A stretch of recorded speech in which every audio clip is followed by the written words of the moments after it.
മനുഷ്യ വന്യജീവി സംഘർഷം തടയുന്നതിന് നൂതന സംവിധാനവുമായി ചേലക്കരയിൽ നിന്നുള്ള 9ാം ക്ലാസ് വിദ്യാർത്ഥി ഹെവേന ബിനു.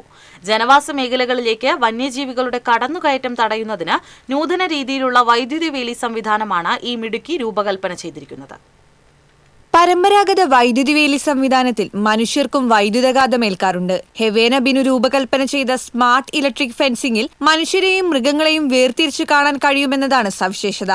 ചലനം കണ്ടെത്താനും വസ്തുവിന്റെ വലിപ്പം കണക്കാക്കാനും പാസീവ് ഇൻഫ്രാറെഡ് സെൻസറുകളും അൾട്രാസോണിക് സെൻസറുകളും സംയോജിപ്പിച്ചിരിക്കുന്നു. മനുഷ്യനെ കണ്ടെത്തിയാൽ ഷോക്ക് ഒഴിവാക്കുന്നതിനായി വോൾട്ടേജ് സ്വയം കുറയ്ക്കുകയോ വേലിയുടെ പ്രവർത്തനം താൽക്കാലികമായി ഒഴിവാക്കുകയോ ചെയ്യും. മൃഗത്തെ കണ്ടെത്തിയാൽ LED ലൈറ്റുകളും ബസറും പ്രവർത്തിക്കും. ഇത് അവഗണിക്കുകയാണെങ്കിൽ മൃഗത്തെ സുരക്ഷിതമായി അകറ്റുന്നതിന് നിയന്ത്രിതവും മൃദുവുമായ ഇലക്ട്രിക് പൾസുകൾ നൽകും. ഈ ഇലക്ട്രിക് ഷോക്ക് കാരണം മൃഗങ്ങളും മനുഷ്യരും മരണപ്പെടുന്നത് നമ്മൾ കേൾക്കുന്നതാണ്. അപ്പോൾ ആ ഒരു സാഹചര്യത്തിലാണ് എനിക്ക് ഈ ഒരു ഐഡിയ കിട്ടിയത്.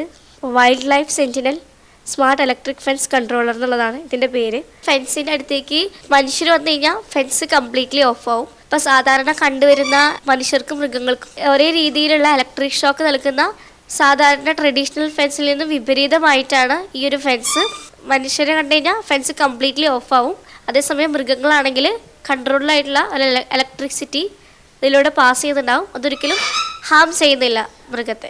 Chelakkara SMT government higher secondary school വിദ്യാർത്ഥിനിയായ ഹെവേന ബിനു കലാകായിക രംഗത്തും മികവ് തെളിയിച്ചിട്ടുണ്ട്. സ്കൂളിലെ NCC ലീഡർ കൂടിയാണ് ഈ 9ാം ക്ലാസ്സുകാരി. മായന്നൂർ സ്വദേശി ആർമി ഉദ്യോഗസ്ഥനായ ബിനു ജോസഫിന്റെയും രമ്യ പി തോമസിന്റെയും മകളാണ് ഹെവേന. അഭിമാനമുണ്ട്. കുറച്ചും കൂടി ചെയ്യാം, കുറച്ചും കൂടി സ്ട്രഗിൾ ചെയ്താൽ കൂടുതൽ കാര്യങ്ങളിലേക്ക് ഒന്നും കൂടി ആലോചിച്ച് ആ മേഖലയും കൂടി കടന്നെത്താം. ഭയങ്കര ക്യൂരിയസ് ആയിരുന്നു എല്ലാ കാര്യങ്ങളിലും. ഒരു തോൽവി അങ്ങനെ ഭയമൊന്നുമില്ല. ജയത്തോട് അതിയായ ആഗ്രഹം പുള്ളിക്കില്ല. രണ്ടും ഒരേപോലെയാണ്.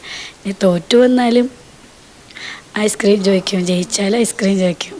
അത്രയൊക്കെ തന്നെയുള്ളൂ. TCV news, Thrissur.